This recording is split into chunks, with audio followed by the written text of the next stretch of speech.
My name is Alara, and I used to be that girl in school that everyone ignored. I had no parents, no money, and no pretty clothes. The only thing that made me stand out from the crowd was this face, which was passable. But it was this face that made me a thorn in their side. The three of them, Veronica, Tiffany, and Scarlett, were the most dazzling presences in the school. Veronica was their leader, beautiful and from a privileged family, walking with the wind at her back. Tiffany and Scarlett were her followers, one responsible for coming up with ideas, the other for taking action. They were always together, pointing at me and gossiping, mocking me for being a poor orphan.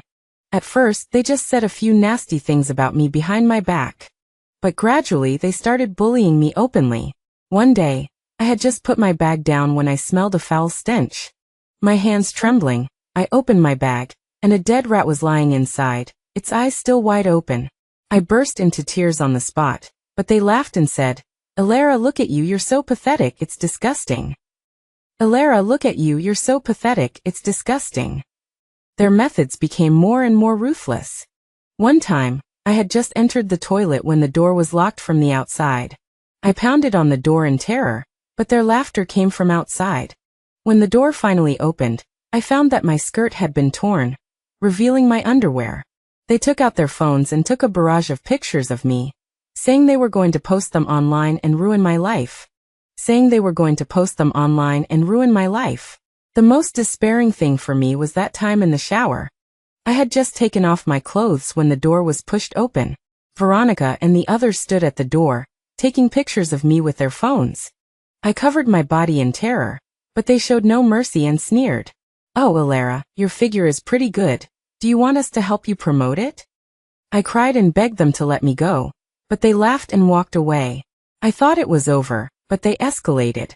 One day after school, I had just walked into a small alley near the school when I was blocked by a few thugs. Their eyes were lecherous, their breath reeked of alcohol, and they started to touch me. I struggled desperately, but couldn't move. I looked up in despair and saw Veronica and the others standing at the entrance of the alley, with cold smiles on their faces, as if they were enjoying a good show. I closed my eyes, tears streaming down my face. When I woke up again, I was lying in darkness. I touched my face, cold and without warmth, and realized that I was dead, and my soul was floating in the air above the school. I looked down at the familiar school campus, my heart full of resentment. Those who bullied me were still running rampant on campus. I heard the students talking, saying that the school had dealt with those thugs, but Veronica and the others had only had their parents pay some money. They also said that it was my own promiscuous behavior that had brought such misfortune upon myself. My heart was filled with resentment. On the night of my seventh-day soul return, the resentment in my heart exploded instantly. A powerful force poured into my body like a flood, as if to tear me apart. Under the impact of this force, a blood-red dress appeared out of thin air on my body like a ghost, its color as bright as fresh blood, as if telling of my grievances and resentment. My hair also became more disheveled in an instant, like a tangled mess of weeds blown by a strong wind, flying wildly. And my eyes glowed with a horrifying red light, as if they could drip blood. I knew that at that moment, I had completely transformed into a vengeful ghost. I first came to Veronica's dormitory. In the dormitory, the lights were dim, and Veronica and her two roommates were lying on the bed, chatting and laughing while eating snacks, enjoying their own happy time. However, they were completely unaware of my arrival, and were still immersed in their own world. I stood at the door, quietly watching them, the resentment in my heart burning like a flame. I gently waved my sleeve, and an invisible force instantly swept in from outside the window. Immediately afterwards, the corpses of animals flew in from outside the window, filling their beds, wardrobes, and bags. These corpses were bloody and smelled disgusting. Veronica and the others screamed in terror, their voices echoing in the dormitory, as if they could break through the roof. However, this was just the beginning. Before they could recover from the shock, I used my ghostly powers to display large, bright red characters on the wall. "I'm back. I'm back." The blood-red handwriting was like a demon's curse, sending shivers down their spines. Veronica and the others were so frightened that their souls almost left their bodies, and they scrambled out of the dormitory. However, how could I easily let them go? I used my ghost wall technique to trap them in place. No matter how they ran, they could only turn around in place, as if trapped in a maze from which they could never escape. Finally, the terrified Veronica and the others rushed into the toilet in a panic. I followed them into the toilet, a small and dark space, the air filled with the smell of dampness and decay. I floated in front of them like a ghost, my transparent body looking particularly eerie in the dim light. My eyes were cold and resentful, with a sneer on the corner of my mouth, as if I were a messenger of revenge crawling out of hell. Veronica, Tiffany, and Scarlett stood there, their faces as white as paper, their eyes filled with horror and disbelief. Their legs were trembling non-stop, as if they would collapse to the ground at any moment. Veronica tried to back away, but was blocked by the cubicle behind her. She looked at me in terror, her lips trembling, unable to even utter a complete sentence. "Aren't you dead?" Tiffany finally squeezed out these words, her voice shaking like a sieve. I sneered, my voice echoing in the small space. "Yes, I'm dead. But did you think you could get rid of me so easily?"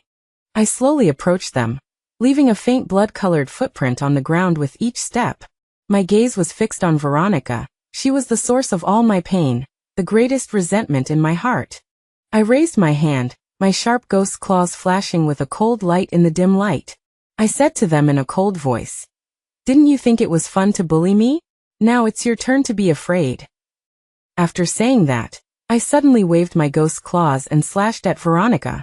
My movements were as fast as lightning, and Veronica had no time to react at all, only letting out a piercing scream. My ghost claws pierced her body, instantly tearing her clothes to shreds, blood spurting out like a spring, staining the entire toilet red.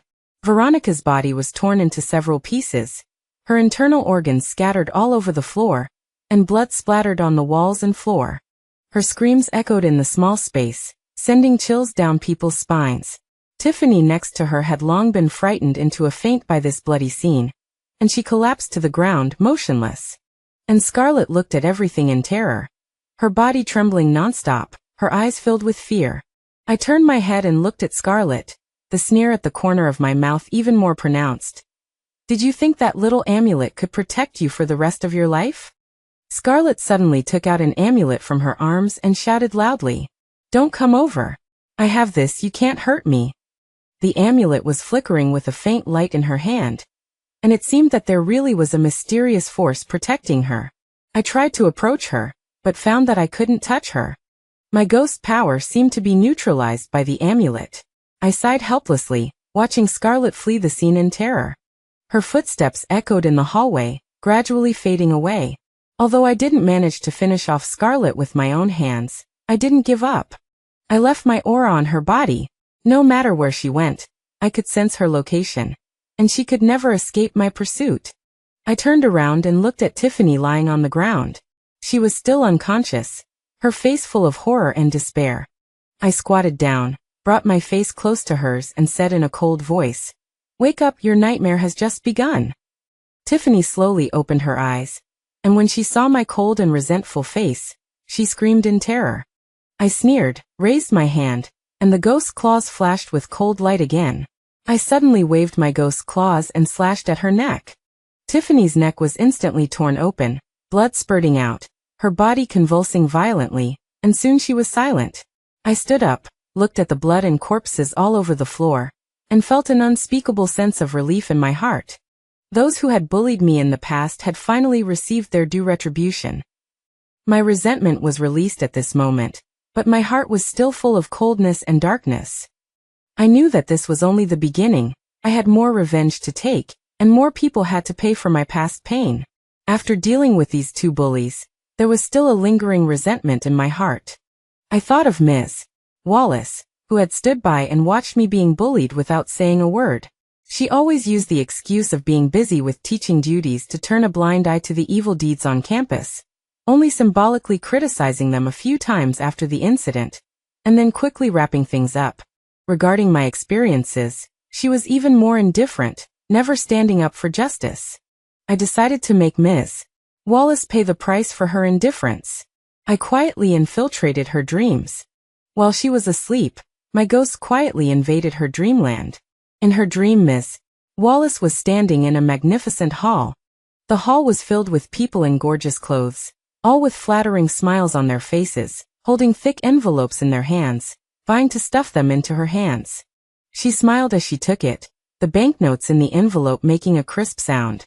She was wearing a brand new business suit, with a shiny metal pin to her chest, which read, "Excellent teacher." She looked around and saw the director of education approaching her with a smile, holding a large certificate, saying, "Miss Wallace, you have made a great contribution to education. This is a small reward for you." She happily accepted the certificate, calculating in her mind how to use the money to buy a large house and get promoted, so that everyone would envy her. The moment I appeared, Ms. Wallace suddenly felt the surrounding air become ice cold, and the lively hall instantly became deathly silent. She slowly turned her head, and saw me floating like a ghost in front of her. I was wearing that blood-red dress, my hair was scattered over my shoulders, and my face was full of resentment and coldness. My eyes were like sharp swords, piercing straight into the depths of her heart. "You. Who are you?" Miss Wallace's voice was trembling, and her face instantly turned pale.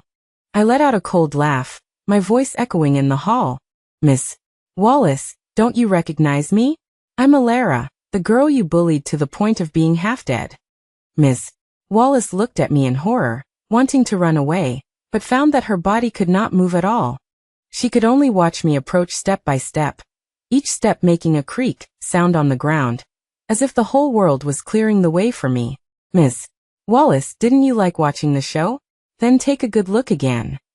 My voice was cold and eerie, and a strange smile hung on the corner of my mouth. I slowly raised my hand, sharp ghost claws shining coldly in the light, with traces of blood still remaining. "Miss Wallace shouted in terror. "No. Please no." But her voice grew weaker and weaker, as if swallowed by an invisible force. I continued to approach, staring at her with resentful eyes, and said, "You watched me being bullied when you were alive and turned a blind eye. Now, let you also taste the feeling of being bullied." After speaking, the ghost claws in my hand ruthlessly pierced her, instantly piercing her body. She let out a miserable scream, and blood instantly stained the entire dream red. Her body began to gradually collapse, turning into countless drops of blood, splashing everywhere. I looked at her gradually disappearing body, and the resentment in my heart was finally released. I whispered in her ear, "Miss Wallace, this is the ending you deserve." Then, I turned into a gust of wind, and disappeared into this dream full of fear and blood. The next morning, when Ms. Wallace's family found her, they saw her eyes wide open, her face full of fear, and she was already dead. In the days that followed, I waited for the opportunity to return on the 14th day after death, preparing to launch the final revenge against Scarlet. During this time, I continued to cultivate my ghost power, making my strength even stronger. At the same time, I also secretly observed Scarlet's every move, and found that her parents, in order to protect her, had specially hired a monk and a Taoist priest, who stayed by her side day and night, chanting scriptures and praying for blessings to ward off evil spirits. The night of the 14th day after death finally arrived, and I rushed towards Scarlet's house, radiating powerful ghostly energy all over my body. The moonlight was like blood, sprinkled on my blood-red dress, adding even more eeriness and horror. At the gate of Scarlet's house, a monk and a Taoist priest had been waiting for a long time, holding fly whisks and swords, staring at me with firm eyes, like two mountains, blocking my path to revenge. The fly whisk in the monk's hand turned into countless golden lights, like golden snakes dancing wildly, rushing straight to my face. The Taoist priest's sword also emitted a dazzling light. The tip of the sword pointed directly at my heart, and mysterious runes flowed around the sword body, emitting a powerful spiritual energy fluctuation. They chanted incantations in their mouths, but I was not afraid. I roared angrily and rushed towards them. My ghost claws flashed with a faint cold light, each swing carrying a powerful resentment and ghostly aura, cutting through the air and making a sharp whistling sound, aiming directly at the vitals of the monk and the Taoist priest. Seeing this, the monk waved the fly whisk in his hand sharply, and a thick golden light, like a dragon emerging from the sea, went straight to my ghost claws. The golden light and the ghost claws collided fiercely in the air, making a deafening sound. The powerful energy fluctuations distorted the surrounding air, and the dust on the ground was lifted into the air, as if the whole world was trembling for this battle. The Taoist priest was not to be outdone, and with a wave of his sword, a sword light, like a meteor chasing the moon, pierced straight into my forehead. I quickly dodged. The sword light brushed past my cheek, leaving a blood stain on my face, and blood instantly stained my face red. The anger in my heart grew even stronger, and resentment poured out of my body like a substance, surrounding me in a blood-colored area. I rushed towards the Taoist priest again, the ghost claws with blood-colored afterimages, grabbing straight at his throat. Seeing me coming fiercely, the Taoist priest quickly waved his sword to block. The sword and the ghost claws intersected, making a crisp metallic clanging sound, and the Taoist priest's hand was shaken, and the sword almost fell off. The monk's fly whisk attacked again, and I had to divide some of my strength to resist. For a time, only golden light, sword light, and blood-colored afterimages were intertwined on the battlefield. The attacks of both sides came and went, making it difficult to distinguish the winner. However, my resentment was too deep, and the ghostly aura was constantly expanding. Every time I was injured, I could recover quickly, and my strength was even stronger. After a fierce battle, I gradually gained the upper hand. The attacks of the monk and the Taoist priest began to weaken, and their faces also turned pale, obviously consuming a lot of physical strength and spiritual energy. At this moment, the monk suddenly chanted a spell, and the fly whisk in his hand turned into a huge golden light net, covering me head-on. The Taoist priest also took the opportunity to wave his sword, and the sword turned into a shocking sword aura, piercing straight into the back of my heart. Sensing the murderous intent behind me, I quickly turned around, and the ghost claws collided with the sword aura in the air, making a loud noise. I was knocked back and spat out a mouthful of blood, plowing a deep gully on the ground when I landed. Seeing that the opportunity could not be missed, the monk and the Taoist priest quickly chanted spells, and the fly whisk and the sword in their hands simultaneously emitted a dazzling light. The two powerful lights converged into a huge pillar of light, shooting straight at me. Although I was injured, I still fought hard. The ghostly aura formed a blood-colored barrier around me, trying to resist this powerful attack. However, the power of the light column was too strong, and the blood-colored barrier gradually weakened under the impact of the light, and was eventually shattered. I let out a miserable scream, and my body was hit by the light column, instantly bound by the powerful force, unable to move. My body was hung high, suspended in the air, unable to move. The monk and the Taoist priest took the opportunity to chant spells, and golden runes flew out of their hands, sticking to my body, sealing my power. Alara, you evil spirit, today we will make you unable to be reincarnated forever. The monk shouted loudly, and the fly whisk in his hand waved again, a golden light shooting at my forehead, trying to completely destroy my soul. My heart was filled with unwillingness and anger, but my body was firmly bound, unable to break free. Just when I thought I was going to fail completely, Scarlet came out of the house and sneered at me. Alara, haven't you always been so weak? What, now that you've become a ghost, you think you're very powerful? Don't dream, you'll never be able to beat us. Her words instantly evoked all the memories of being bullied by them in my life, and those scenes of humiliation, pain, and despair flooded my mind like a tide. My resentment erupted like a volcano, and the ghostly aura instantly shattered the light pillars and runes of the monk and the Taoist priest. I let out a earth-shattering roar, and the ghostly aura around my body surged wildly, forming a powerful force that shattered all the light pillars and runes that bound me. The monk and the Taoist priest looked at me in horror. The fly whisk and the sword in their hands had lost their effect. Their faces were full of sweat and horror, and their eyes were filled with fear. The fly whisk in the monk's hand trembled constantly, and the Taoist priest's sword also fell to the ground, making a crisp sound. They wanted to retreat, but they were bound by their own fear and could not move. I took the opportunity to rush forward and used all my strength to knock them away. My ghost claws flashed like lightning, carrying powerful ghostly aura and resentment, and hit their chests hard. The monk and the Taoist priest let out a miserable scream, and their bodies flew out like rag dolls, hitting the wall behind them, dust and debris splashing everywhere. They slipped to the ground, blood overflowing from the corners of their mouths, their eyes filled with despair and unwillingness. Aren't you going to catch ghosts and exorcise evil spirits? What's wrong now? I looked at them with a sneer, my voice full of ridicule and anger. I slowly walked towards them, each step carrying a powerful sense of oppression, making them feel suffocated. My ghostly aura churned around, forming a powerful storm, tightly surrounding them. The monk and the Taoist priest tried to struggle to get up, but found that their whole body was weak, and they could not move at all. They could only watch me approach, their faces full of fear and helplessness.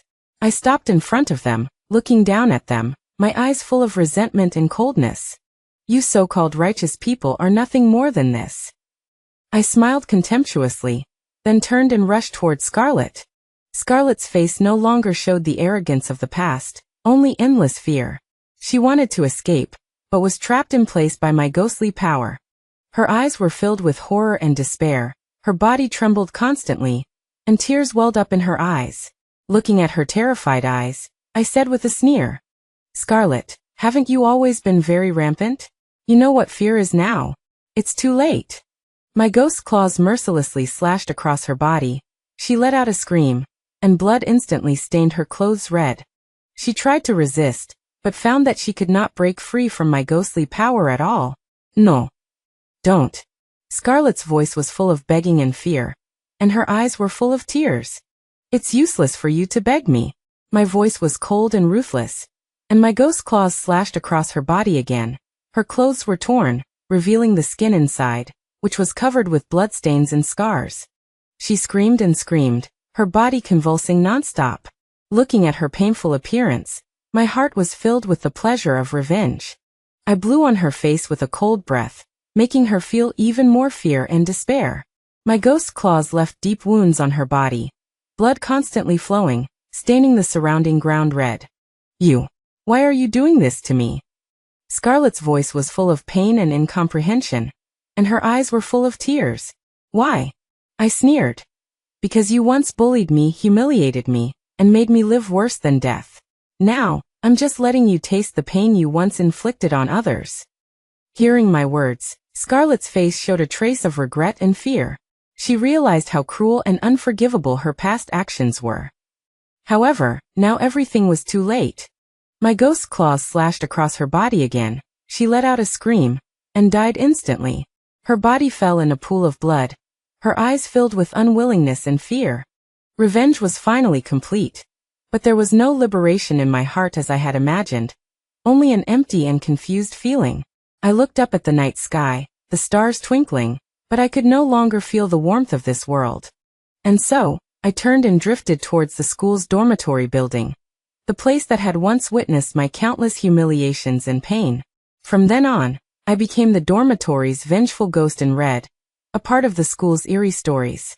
Whenever the night was deep and quiet, students would claim to see a girl in a long blood-red dress wandering in the dormitory building, sometimes emitting a mournful cry, sometimes emitting a sinister laugh, shrouding the entire campus in an atmosphere of terror.